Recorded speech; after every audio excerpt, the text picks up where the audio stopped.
In 1948, Frederick Brown wrote what was supposed to be the scariest short story ever heard. This story is composed of two lines. The last man on earth sat alone in a room. There was a knock at the door. It's evil! Don't touch it! It's alive! I was with you. They're coming to get you. By the power of Christ. This is Me? Hello, Mr. Fancy Pants.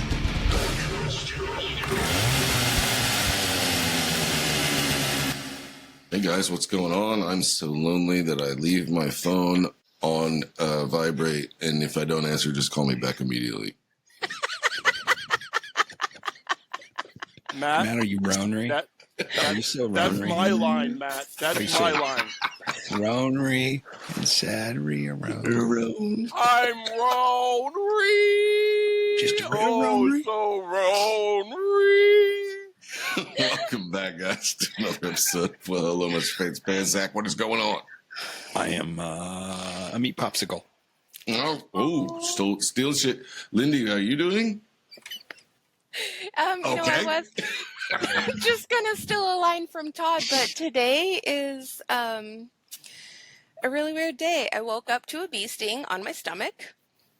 I got stung by a bee in my own bed when I was so beautifully asleep, and it hurt like hell. So I didn't think we was going to talk about fetishes on here. Is that a thing? And then, as everybody knows, I have the dearly departed living in my home. And today, as we were getting ready to record, one of them decided to, my daughter drew this chicken that's supposed to be, who the hell is that hairband girl? Which, Lita Ford? No. It's a new. It's a new. Did you say Leo Ford? Well, yeah, she was in a hairband. No, it's not a hairband. This JoJo Sewa. Okay, well, she just made this stupid new song. You might as well just said blah blah blah ski blah blah. Yeah. You know, it's Well, like Jim. You blah, know, blah, blah, Jody blah, and blah. the Misfits and Jim. Yeah. So JoJo Siwa's new song is something like "I was a bad girl," something, something, something. Okay, but she says it in this really seductive, stupid voice. It's really stupid. So my daughter thought it was funny, and she drew a chicken of her, and it has been pinned like to my wall because this used to be my daughter's room. Okay. Your lyrics are dumb. I'm going to draw you as a chicken. Yeah. Okay. Fair enough. This pinned picture, the pin flew out of the wall, landed on the guest bed, and the picture came floating down and landed on my desk. It's 6 feet behind me and not up high enough to hit my desk. So that's how my morning's been. Lindy, if you ever wonder why I haven't drove out to visit you, these are the reasons. I just be like, I'll just stand out here on the porch and come out. I don't even care if it is 110. I ain't going in fucking Bevel House or whatever. I don't know. So yeah.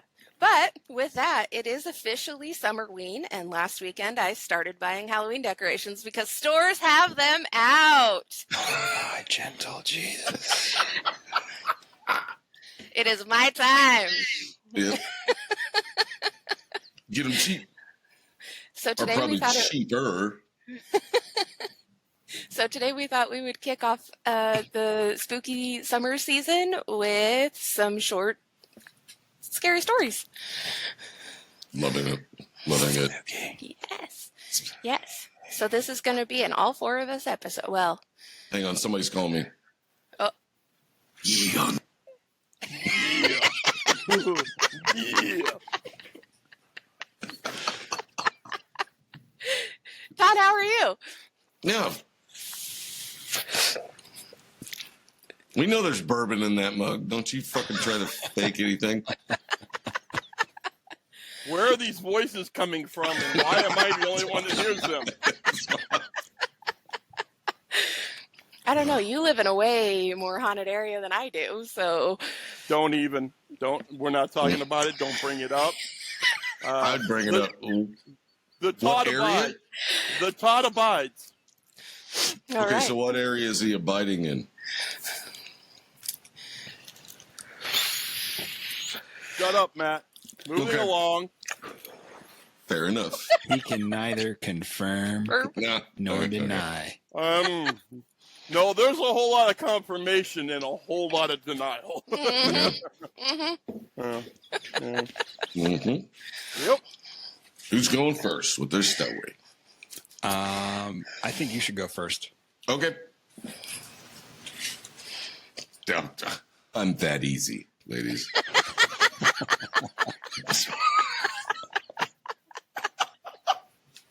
Take off them pants and jacket. Yep. No Note problem. to self. Note to self. Matt comes upon request. Yeah. You go first. Oh, What does any of this have to do with gay porn? everything. It doesn't even matter if you're big or small because I come in all sizes.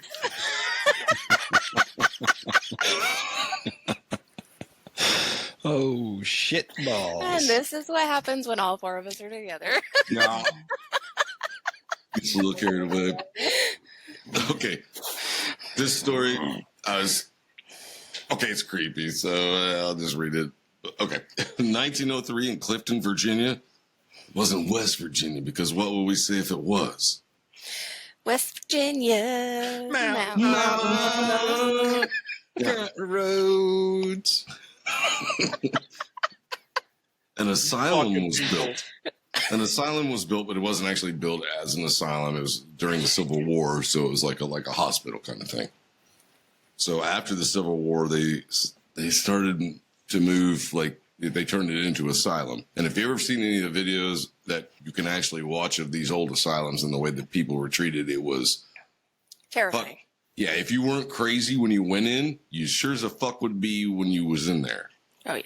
Because it was just like shit all over the place. They didn't have enough people to take care of the amount of people. It was just like people would just, oh, I'm tired of my wife, and just drop her off. Just fuck, yeah.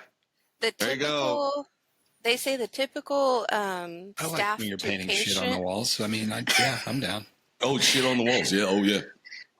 Yeah, they say that the typical staff to patient ratio back then was 28 to 1. So one staff member to 28 patients. Wow.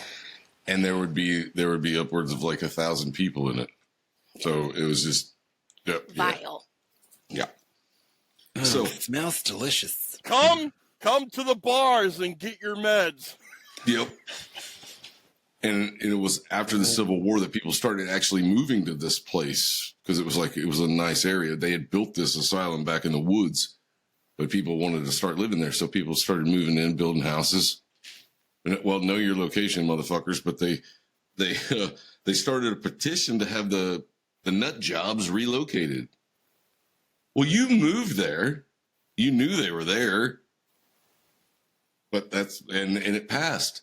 So a new asylum was built called Lorton Prison, which doesn't sound like an asylum at all. Sounds like a prison. Yeah. In 1904. I will come back to this. Okay. I will. No, I won't forget because I wrote the shit down. I will come back to this. Do I need to take notes? No. I got it. Okay. Chicken scratches. So they started to move patients from one to the other by bus. Okay. Okay. Right. The wheels on the bus go round and round. Well, they certainly do. On one trip, the driver lost control and tipped the bus over. Oh.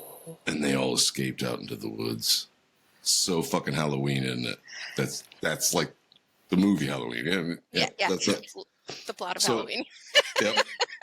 So a search was started, and after about a month, they caught all but 2 that escaped. Marcus A. Walster and Douglas J. Griffin weren't. They never found them. Well, I'll find one later. The search found so many dead rabbits. Like there was like dead bunnies like that were eaten or dismembered. Bunny rabbit man. Dead, Bunny dead, rabbit man. Yeah. dead rat. They were half eaten and ripped apart. And they followed the trail and later found Marcus and he was under the Fairfax Station Bridge, which is now the Bunnyman Bridge. Hanging. He was hanged. With a letter between his toes that said, "You'll never find me, I'm the Bunnyman." All right. I think he couldn't spell, and he thought he was the boogeyman, but he just couldn't spell. No, because John Wick is the boogeyman. We are talking Virginia's, right? John Wick is the boogeyman. Okay, he knew what he was like. No, I'm Baba Yago. So as the search went on, they kept finding dead rabbits. Kill the wabbits, kill the wabbit. Rabbit, kill the Yeah. So apparently that's what he was living on. As October rolled around, people started seeing, because they never found him, so they just gave up. They thought, there's no way he's still alive. He probably died out there, whatever. And as October rolled around, they started seeing mutilated rabbits again. Okay, so that's how that shit works, apparently. he starts eating rabbits and then coming into town and throwing them down. Shh. Be very, very quiet. Yes. Eat rabbits. Wabbit hunting. It's Webbit season.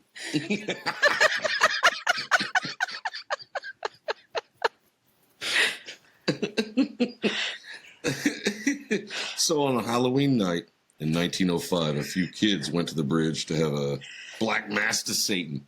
No, they went out there just to freaking hang out and see. It's the same fucking shit I would have done. I'd be like, oh, this story, well, it's supposed to happen at midnight. So, yeah, we go out there. So we're going to see what happens.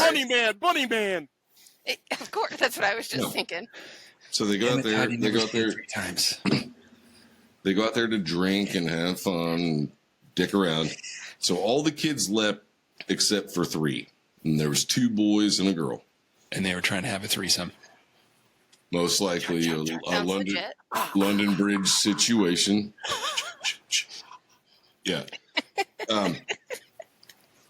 So they were found dead, of course. Oh. Yeah. How come every time you boys. come around, my Bunny Man bridge keeps falling down? Say dun dun dun dun dun. Oh, sorry. Woo. No, it's fine. It's fine. There are so many stories, but I only wrote down a couple because, well, I'll tell you why in a minute. The 2 boys were hanging from one side of the bridge. The girl was hanging from the other side of the bridge as to where their legs were hanging down so that if you was driving there, you'd see them. Okay. They had their throats cut and they had been disemboweled. You go, good parts. Mm. Yeah, they were gutted pretty good. And after I wrote Under the Bridge, I started thinking about Under the Bridge. There you go. This is the party. Yep, that's it. That's what I had.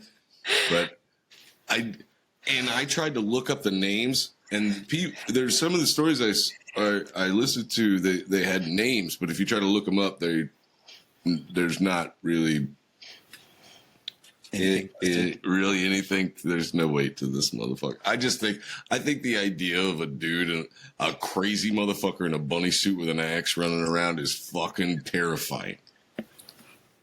I would be terrified. Yeah, I still would have went. I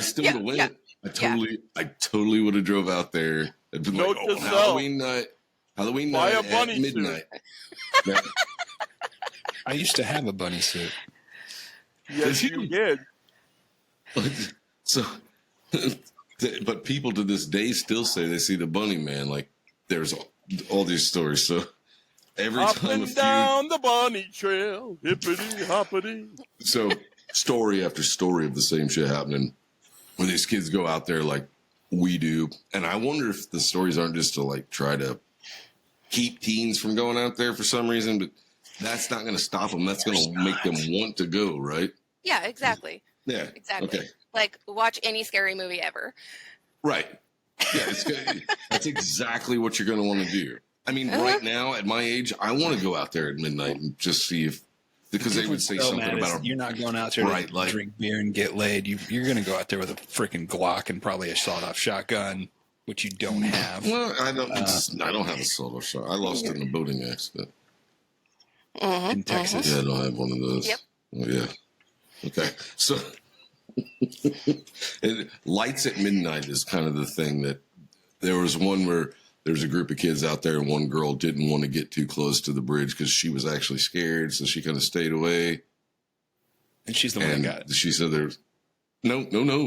There was like a bright light at midnight. All the other kids died and she ran away. That's why she said there was a bright light. So apparently the bunny man is an alien. Funny how that always is a thing. Bright light, midnight, yep. Water, feeding. You just made me think of Bright Light, Big City. Turn me loose and set me. Yeah. Big City. Big City.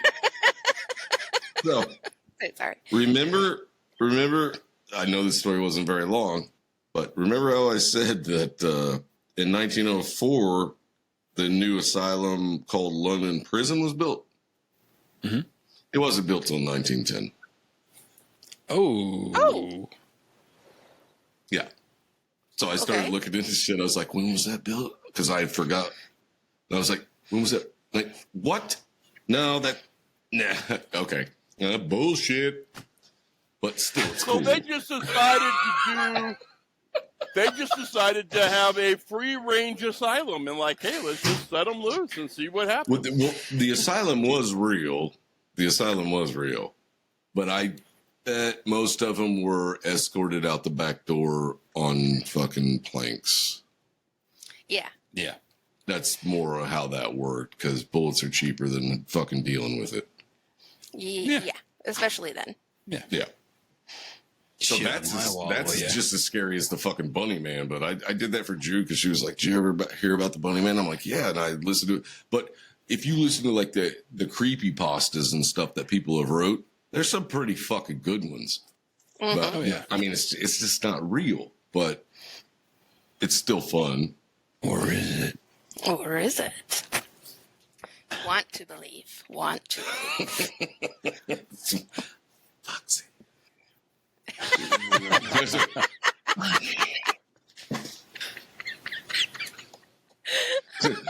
I'll be your bunny man. Yeah, it's like I was thinking like a Christmas Story where he comes down in that pink bunny outfit. Only it's a grown fucking man and it's all tattered and he's holding an axe and it's covered in blood. Yeah. Nope. Terrifying. Fucking run. Mm-hmm. It makes me think of Bill and Ted's Bogus Journey when they're caught in the hallways and the of hell. Yeah, with that bunny's chasing him. Yeah, that's creepy as fuck, dude. Yeah. I didn't like that. When I seen it, I was like, "Oh, I get it." That's terrifying. I don't like it. I liked it. That was less terrifying than on Preacher, the show Preacher, where he meets Hitler in hell. I don't think I saw that. I need to check you didn't that watch out. Preacher? It was based off the comic book. I mean, they couldn't go as graphic as the comic book goes, but it was all right. So what was it on? Shit, FX, I think. Okay, that's fine. Cable. You people in your cable. It's been a long time ago. It's been off for quite a few years now. So, right on. But no, good story, man. All right, the bunny man. That's what I got from it. And then as soon as I found out that like when I went back and researched when the building was made, I was like, you were like, "Fuck out of here!" Bullshit. You're not even trying. It was like fucking 6 years in between the time that you said this story took place before that place even existed. Maybe they were just going to... Never mind. Okay. I'm looking at the time, Lindy, and I think you should go next. Okay. Rock and roll. I'm going to put this to the side so I can see all of the funny things that you guys are doing. And I am actually going to read you guys a story from E.F. Benson. And the story is called The House with the Brick Kiln. Most kilns are made of brick. Yeah. But I've got to put my glasses on first because, like Todd is doing, I cannot see my screen without them. And now I can. All right, here we go. The hamlet of Trevor Major lies very lonely and sequestered in a hollow below the north side of the South Downs that stretch westward from Lewes and run parallel with the coast. It is a hamlet of some 3 or 4 dozen inconsiderable houses and cottages, much girt about with trees, but the big Norman church and the manor house, which stands a little outside the village, are evidence of a more conspicuous past. This later, except for a tenancy of rather less than 3 weeks, now 4 years ago, has stood unoccupied since the summer of 1896. And though it could be taken at a rent almost comically small, it is highly improbable that either of its last tenants, even if times were very bad, would think of passing a night in it again. For myself, I was one of the tenants. I would far prefer living in a workhouse to inhabiting those low-pitched oak-paneled rooms, and I would sooner look from my garret windows onto the squalor and grime of Whitechapel than from the diamond-shaped and leaded panels of the manor of Trevor Major onto the boscage of its cool thickets and the glimmering of its clear chalk streams. What's a boscage? It's supposed to be like an abandoned yard. Okay. I thought it was some kind of candy. It was like one of the shitty ones they throw out at a parade that all the kids just leave out on the road. It's boscage. Let it rot. And its glimmering of its clear chalk streams where the quick trout glance among the waving water weeds and over the chalk and gravel of its sliding rapids. Trout. Oh, delicious. It was the news of these trout that led Jack Singleton and myself to take the house for the month between mid-May and mid-June. But as I have already mentioned, a short 3 weeks was all the time we passed there, and we had more than a week of our tenancy yet unexpired when we left the place. Though, on the very last afternoon we enjoyed the finest dry fly fishing that has ever fallen to my lot. Singleton had originally seen the advertisement of the house in a Sussex paper, with the statement that there was good dry fly fishing belonging to it. But it was with but faint hopes of the reality of the dry fly fishing that we went down to look at the place, since we had before this so often inspected depopulated ditches which were offered to the unwary under high-sounding titles. We're bitching about fishing? Yes. Okay.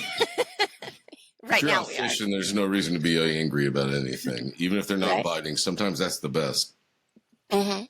You're just chilling. Yeah, after a half-hour stroll by the stream, we went straight back to the agent, and before nightfall had taken it for a month with option of renewal. We arrived accordingly from town at about 5 o'clock on a cloudless afternoon in May, and though the mists of horror that now stand between me and the remembrance of what occurred later, I cannot forget the exquisite loveliness of the impression that conveyed. The garden, it is true, appeared to have been for years untended. Weeds half choked the gravel paths, and the flower beds were congested of mingled wild and cultivated vegetation.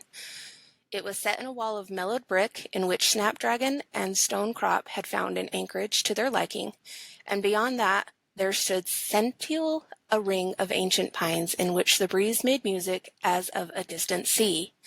Outside that, the ground sloped slightly downwards in a bank covered with a jungle of wild rose to the stream that ran around the 3 sides of the garden, and then followed a meandering course through the 2 big fields which lay towards the village. Over all this we had fishing rights. Above the same rights extended for another quarter of a mile to the arched bridge over where the crossed the road which led to the house. In this field above the house, on the 4th side, where the ground had been embanked to carry the road, stood a brick kiln in a ruinous state. A shallow pit, long overgrown with tall grasses and wild field flowers, showed where the clay had been digged. Digged? Digged. Not dug. Not dug. Not dig dug. Digged. I digged it. The house itself Okay. was long and Did narrow. you digged it or did you dick it? Oi, oi, oi, oi. Well, I'm still thinking about fishing. I'm like, why are you even... You get some fucking trout. Why are you even searching around for other shit? Dude, if you're catching trout, keep going till you get your limit, man. The house itself was long and narrow. Entering, you passed direct into the square paneled hall, on the left of which was the dining room, which communicated with the passage leading to the kitchen and offices. On the right of the hall were 2 excellent sitting rooms looking out, the one on to the gravel in front of the house, the other onto the garden. From the first of these you could see, through the gap in the pines by which the road approached the house, the brick kiln of which I have already spoken. An oak staircase went up from the hall and ran it round a gallery onto which the 3 principal bedrooms opened. These were commensurate with the dining room and the 2 sitting rooms below. From this gallery there led a long narrow passage shut off from the rest of the house by a red baize door, which led... Is it okay? Red door, one painted black. But another question: is there going to be a ghost nun with STDs in this story? There's going to be a ghost. But not a ghost nun with STDs. No, not a ghost All nun. right, with we're STDs. good. Everybody's good. You can continue to listen. Okay. You'll be all right. From the red baize door led to a couple more guest rooms and servants' quarters. Jack Singleton and I shared the same flat in town, and we had sent down in the morning Franklin and his wife, Jack Singleton. Oh, Not Skellington, Singleton. Yeah. Less cool. 2 old and valued servants to get things ready at Trevor Major, and procure help from the village to look after the house. And Miss Franklin, with her stout, comfortable face, all wreathed in smiles, opened the door to us. Stout, comfortable In her face. door to us. That's she's the way they thick, portray it. baby. She's Yeah. thick. Yeah, she's probably super attractive. Stout, comfortable face. She had Stroking had her mouth. beard. Sure got part of mouth. Yeah, she does. She had had some previous experience of the comfortable quarters, which go with fishing, and had come down prepared for the worst, but found it all of the best. The kitchen boiler was not furred, hot and cold water was laid on in the most common or convenient fashion, and could be obtained from taps that neither stuck nor leaked. Her husband, it appeared, had gone into the village to buy a few necessaries. Necessities. Even Damn it, Did I you write are this? not liking all this. Did I write this for you? Because then it would make sense. Yeah.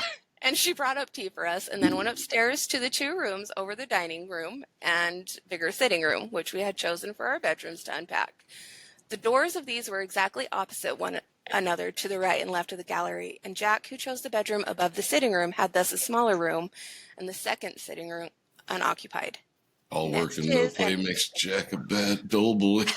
Like, All work and no play makes me a dull boy. Okay. Put a Z. Put a 9.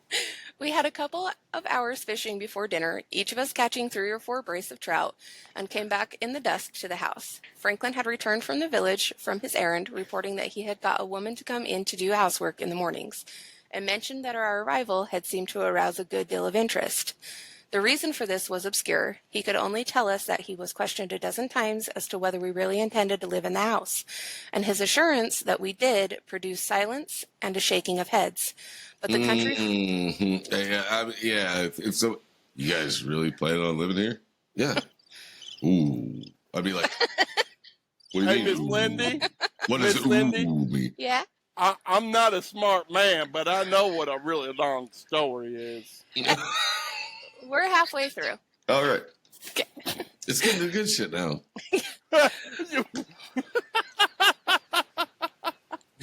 But the country folk of Sussex are notable for their silence and chronic attitude of disapproval, and we put this down to local idiosyncrasy. The evening was exquisitely warm, and after dinner we pulled out a couple of basket chairs onto the gravel by the front door and sat for an hour or so, while the night deepened in throbs of gathering darkness. The moon was not... Deepened in throbs. What kind of story are you getting into? No, leave it alone. We're getting somewhere now. It deepens Deep in throbs. throbs. Woo! Yeah. Let me find the 1970s porn button. Where's that on that? It's girl porn. It's one of those romance books. So the pool boy came in and deep and throbbed. Okay.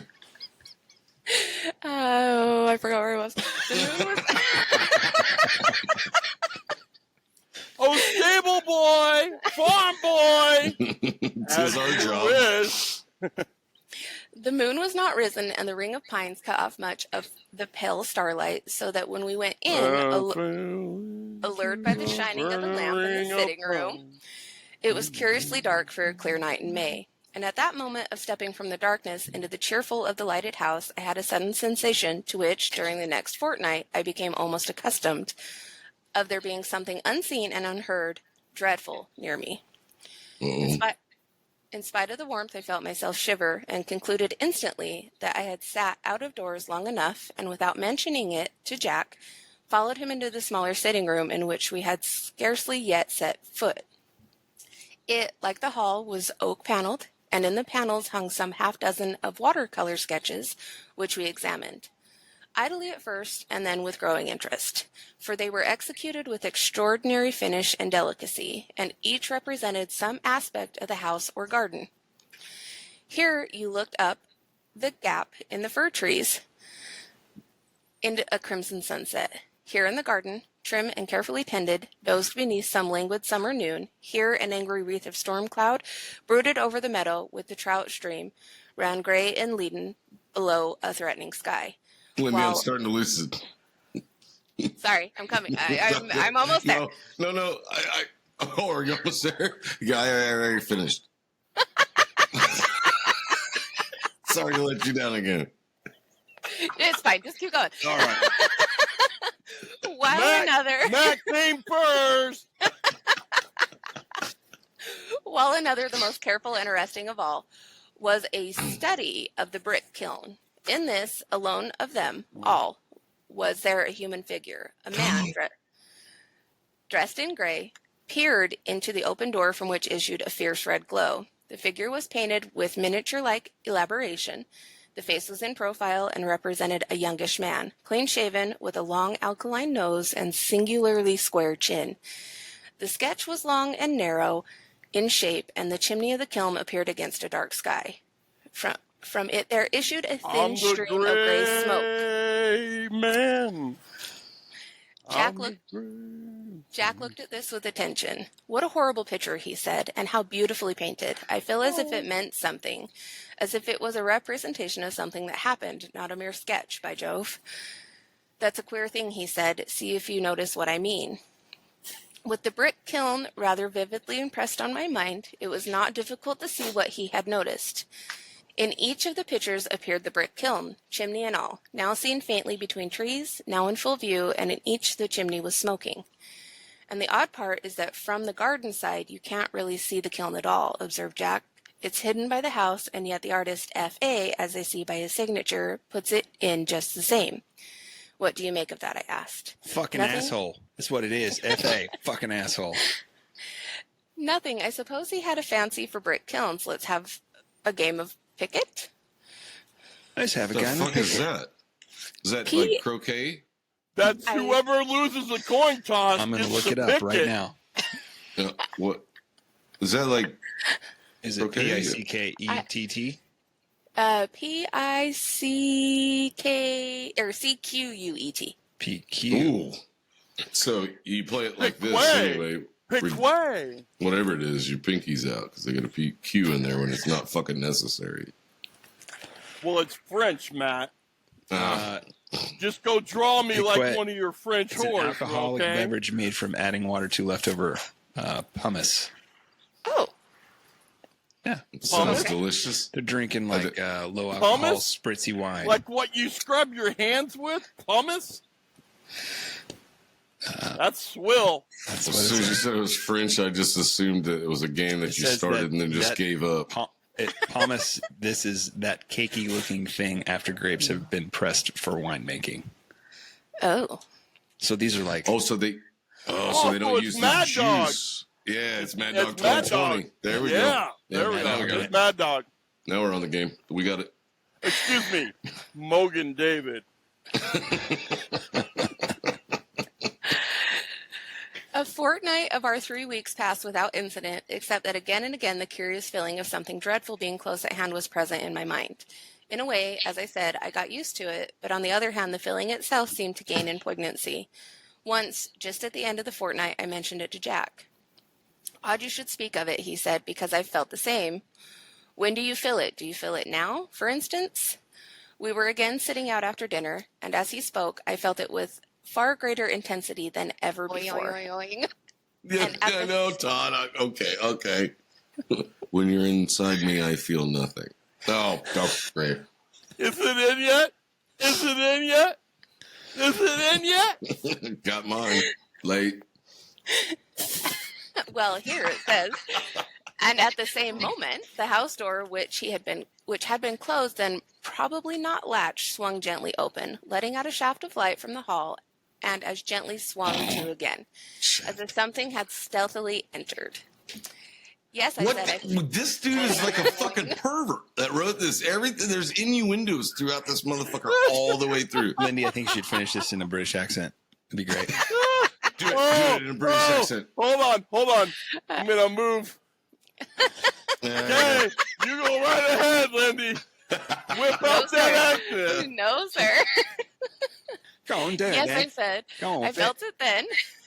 I only feel it in the evening. It was rather bad that time. Well, I was busy this morning. Of course, you only felt in the evening. Something's pumping me in the ass, and I don't know what it is. Only when I go to bed. Once upon a midnight dreary. No. While something pumped me really long, and we got a Doris. We got a Doris going on here. Jack was silent for a moment. Funny thing, the door opening and shutting like that, he said. Let's go indoors. We got up, and I remembered seeing at that moment that the windows of my bedroom were lit. Miss Franklin probably was making things ready for the night. Simultaneously, as we crossed the gravel, there came from just inside the house the sound of a hurried footstep on the stairs. And entering, we found Mrs. Franklin in the hall, looking rather white and startled. Anything wrong, I asked. No, she took 2 or 3 quick breaths before she answered. No, sir, she said, at least nothing that I can give an account of. I was tidying up in your room, and I thought you came in, but there was nobody, and it gave me a turn. I left my candle there. I must go up for it. I waited in the hall.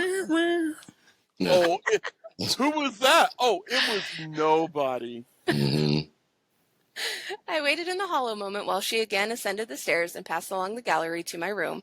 At the door, which I could see was open, she paused, not entering. What is the matter? I asked from below. I left the candle alight, she said, and it's gone out. Jack laughed. And you left the door and the window open, said he.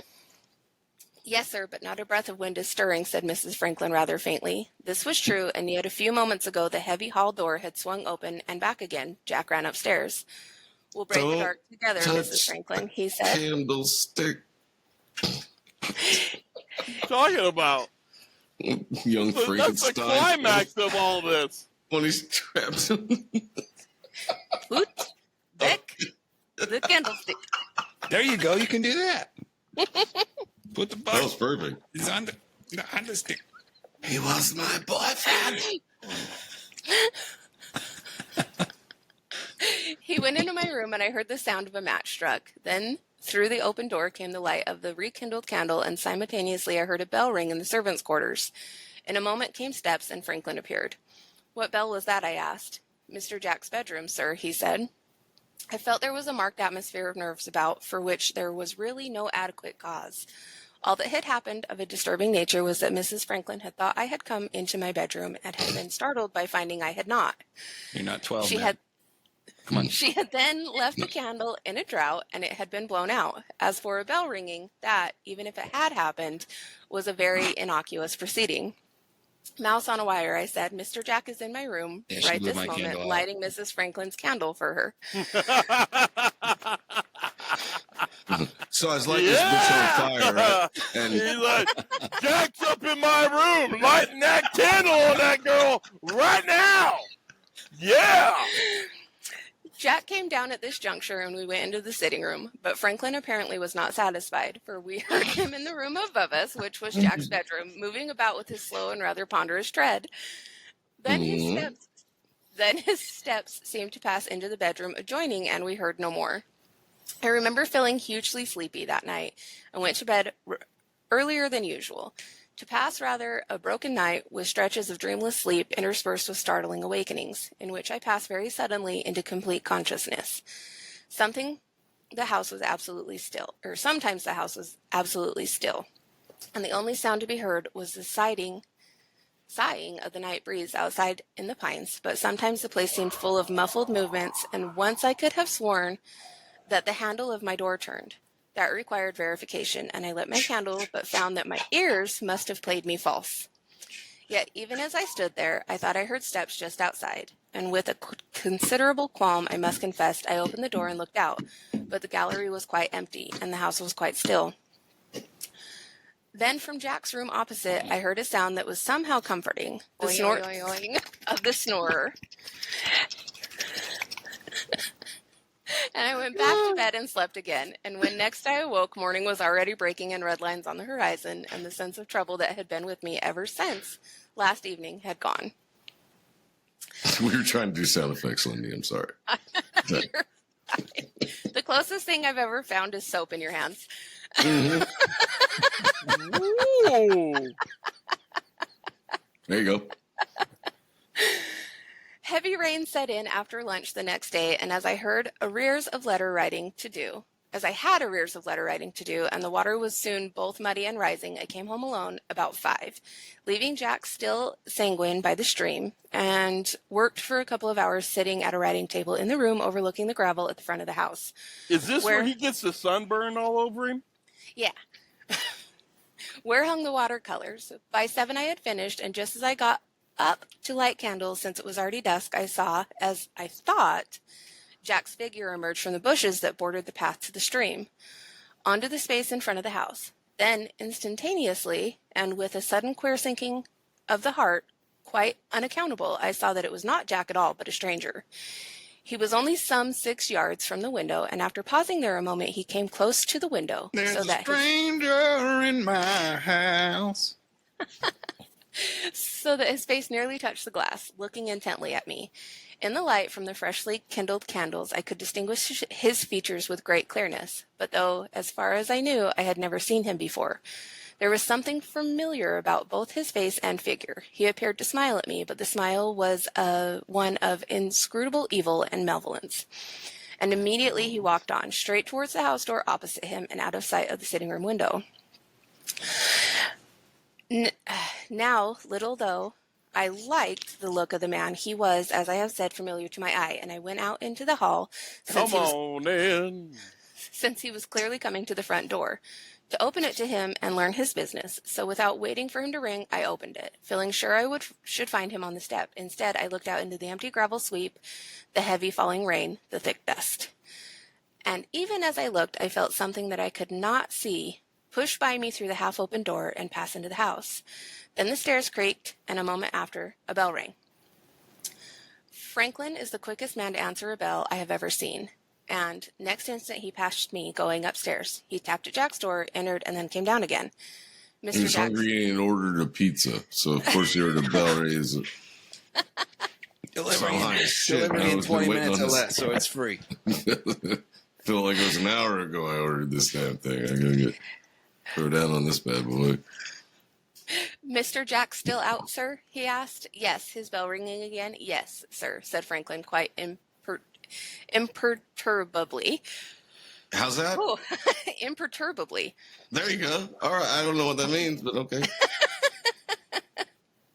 I went back into the sitting room, and soon Franklin brought a lamp. He put it on the table above which hung the careful and curious picture of the brick kiln, and then with a sudden horror I saw why the stranger on the gravel outside had been so familiar to me.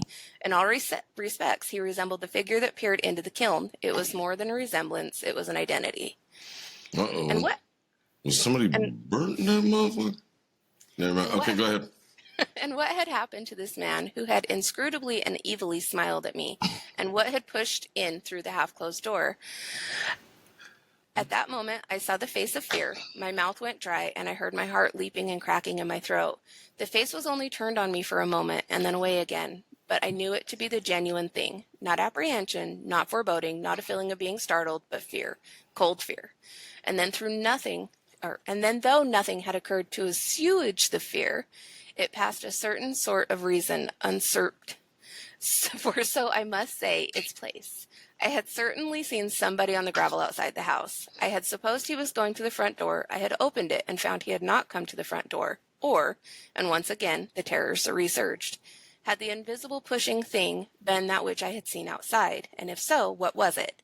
And how came it that the face and figure of the man I had seen were the same as those which were so scrupulously painted in the picture of the built brick kiln? I set myself to argue down the fear for which there was no more foundation than this. This and the repetition of the ringing bell, and my belief is that I did so. I told myself... your gummies are kicking in. I told myself... Are you the key master? No, she's the till I page master. believed it, that a human man, had been walking across the gravel outside, and that he had not come to the front door, but had gone, and he might easily have done, up the drive into the high road. I told myself that it was mere fancy that was the cause of the belief that something had pushed in by me, and as for the ringing of the bell, I said to myself, as was true, that this had happened before, and I must ask the reader to believe also that I argued these things away, and looked no longer on the face of fear itself. I was not comfortable, but I fell short of being terrified. I sat down again by the window, looking onto the gravel in front of the house, and finding another letter that asked, though it did not demand, an answer. Proceeded to occupy myself with it. Straight in front led the drive through the gap in the pines and passed through the field where lay the brick kiln. In a pause of page turning, I looked up and saw something unusual about it. At the same moment, an unusual smell came to my nostril. What I saw was smoke coming out of the chimney of the kiln. What I smelt was the odor of roasting meat. The wind, such as there was, set from the kiln to the house, but as far as I knew, the smell of meat probably came from the kitchen where dinner, so I supposed, was cooking. I had to tell myself this. I wanted reassurance, lest the face of fear should look whitely on me again. Then there came a crisp step on the gravel, a rattle at the front door, and Jack came in. "Good sport," he said. "You gave up too soon." And he went straight to the table above which hung the picture of the man at the brick kiln and looked at it. Then there was silence, and eventually I spoke, for I wanted to know one thing. "Seen anybody?" I asked. "Yes, why do you ask?" "Because I have also the man in that picture." Jack came and sat down near me. "It's a ghost, you know," he said. He came down to the river about dusk and stood near me for an hour. At first I thought he was real, and I warned him that he had better stand further off if he didn't want to be hooked. And then it struck me he wasn't real, and I cast. Well, right through him. And about 7 he walked up towards the house. "Were you frightened?" "No, it was tremendously interesting. So you saw him here too? Whereabouts?" "Just outside. I think he is in the house now." Jack looked round. "Did you see him come in?" he asked. "No, but I felt him. Then another queer thing too. The chimney of the brick kiln is smoking." I bet it was. Yeah. Chimney of my brick. Yeah. Okay. Smoking. Where there's Jack? smoke, there's fire. And where there's fire... There's friction? Spit on it. With a burning heart. Jack looked no. out the window. It was nearly dark, but the wreathing smoke could just be seen. "So it is," he said. "Fat, greasy smoke. I think I'll go up and see what's on. Come to?" "I think not," I said. "Are you frightened? It isn't worthwhile. Besides, it is so tremendously interesting." Jack came back from his little expedition, still interested. He had found nothing stirring at the kiln, but though it was then nearly dark, the interior was faintly luminous, and against the black of the sky he could see a wisp of thick white smoke floating northwards. But for the rest of the evening, we neither heard nor saw anything of abnormal importance. And the next day ran a course of undisturbed hours. Then suddenly a hellish activity was manifested. That night, while I was undressing for bed, I heard a bell ring furiously, and I thought I heard a shout also. Oing, oing, oing, oing. That is all out. I guessed where the ring came from since Franklin and his wife had long ago gone to bed and went straight to Jack's room. But They as I sure tapped did. But as I tapped at the door, I heard his voice from inside calling loud to me. Take care, it said. He's close to the door. A sudden qualm of blank fear took hold of me, but mastering it as best I could, I opened the door to enter, and once again something pushed softly by me, though I saw nothing. Jack was standing. Rush. So many innuendos I hear in this story. The way this dude wrote this is... Yeah, way to find the most eloquent gay porn story ever, Lindy. You're welcome. I'm loving it. I think. Jack was standing by his bed, half undressed, and I saw him wipe his forehead with the back of his hand. He's been here again, he said. I was standing just here a minute ago when I found him close by me. He came out of the inner room, I think. Did you see what he had in his hand? I saw nothing. It was a knife, a great long carving knife. Do you mind my sleeping on the sofa in your room tonight? I got an awful turn then. There was another thing to do. All around the edge of his clothes, at the collar and at his wrists, there were little flames playing, little white licking flames. But next day, again, we neither heard nor saw anything. Nor, that night, did the sense of that dreadful presence in the house come to us. And then came the last day. We had been out till it was dark, and as I said, had a wonderful day among the fish. On reaching home, we sat together in the sitting room, when suddenly from overhead came a tread of feet, a violent pealing of the bell, and the moment after yell as of someone in mortal agony. The thought occurred to both of us that this might be Mrs. Franklin in terror of some fearful sight, and together we rushed up and sprang into Jack's bedroom. The doorway into the room beyond was open, and just inside it, we saw the man bending over some dark, huddled object. Though the room was dark, we could see him perfectly, for a light, stale, and impure seemed to come from him. He had again a long knife in his hand, and as we entered, he was wiping it on the mass that lay at his feet. Then he took it up, and we saw that it was a woman with head nearly severed, but it was not Mrs. Franklin.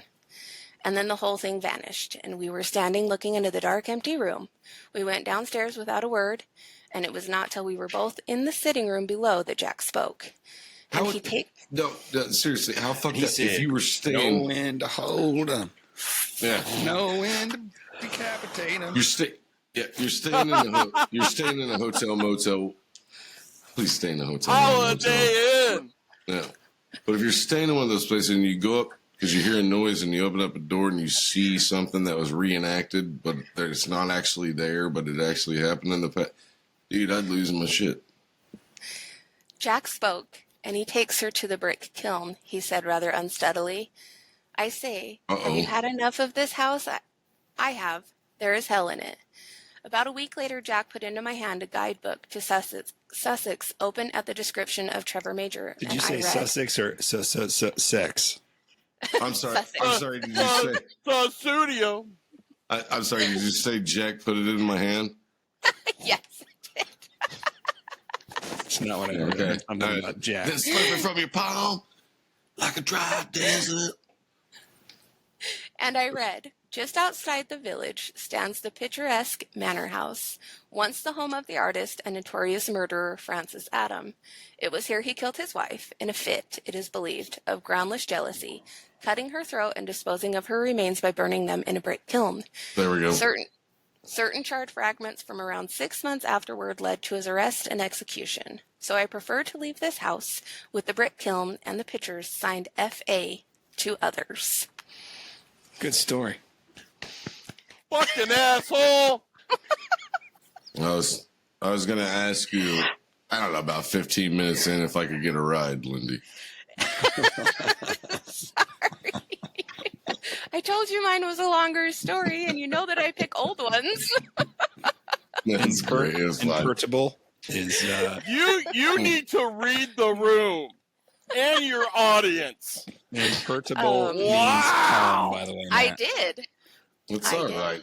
Lindy, it was great. It was fun. Yeah, I'm just right. breaking your balls a little bit because that's what we do. I ain't say shit.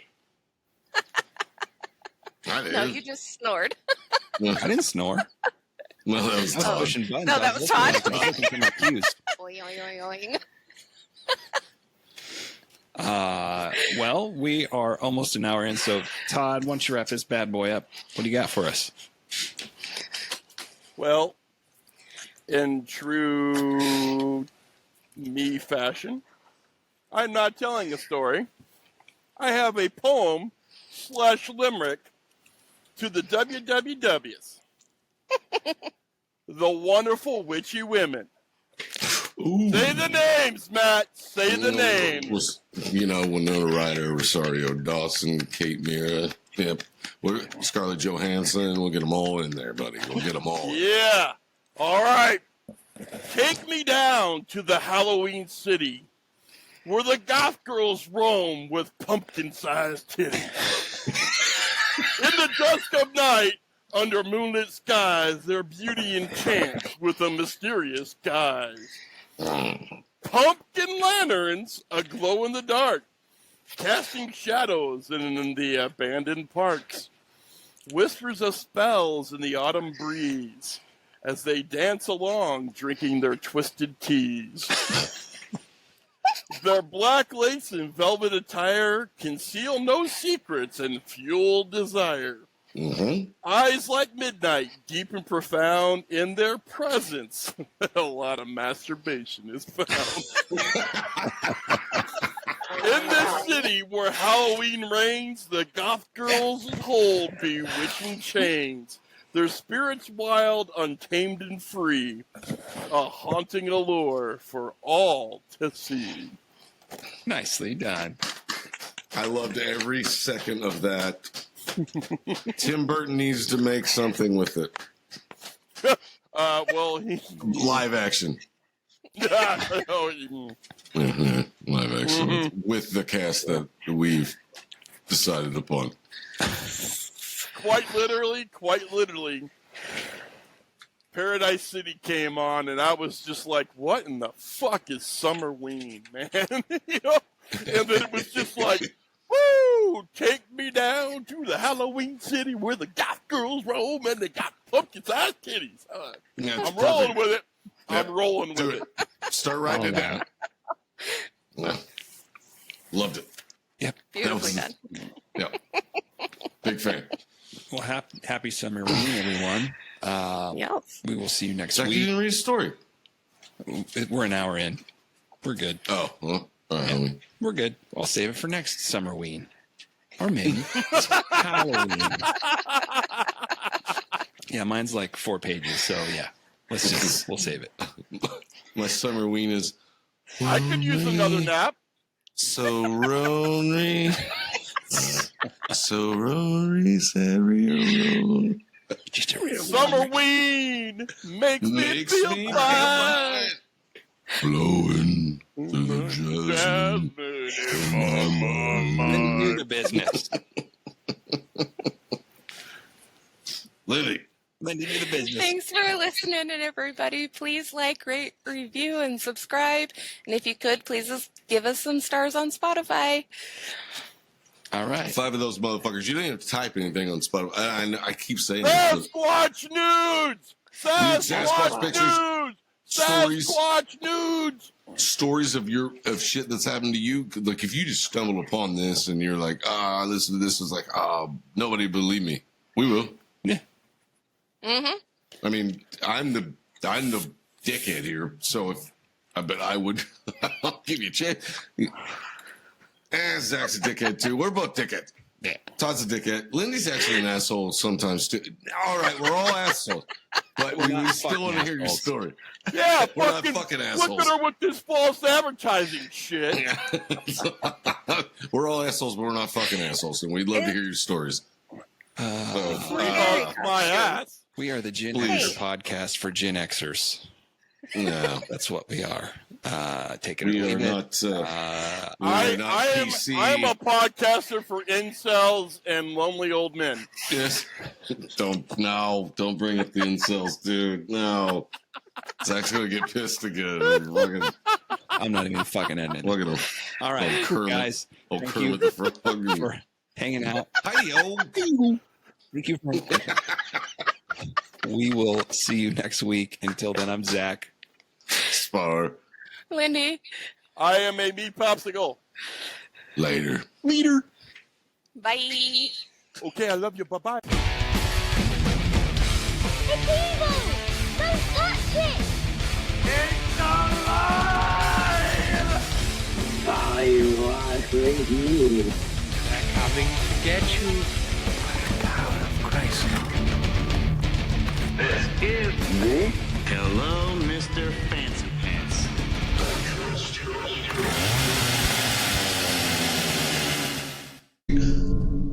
What's my line, Zach? What's my line? I'll talk to you later. All right. All right.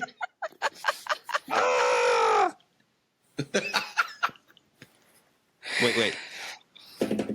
Ah!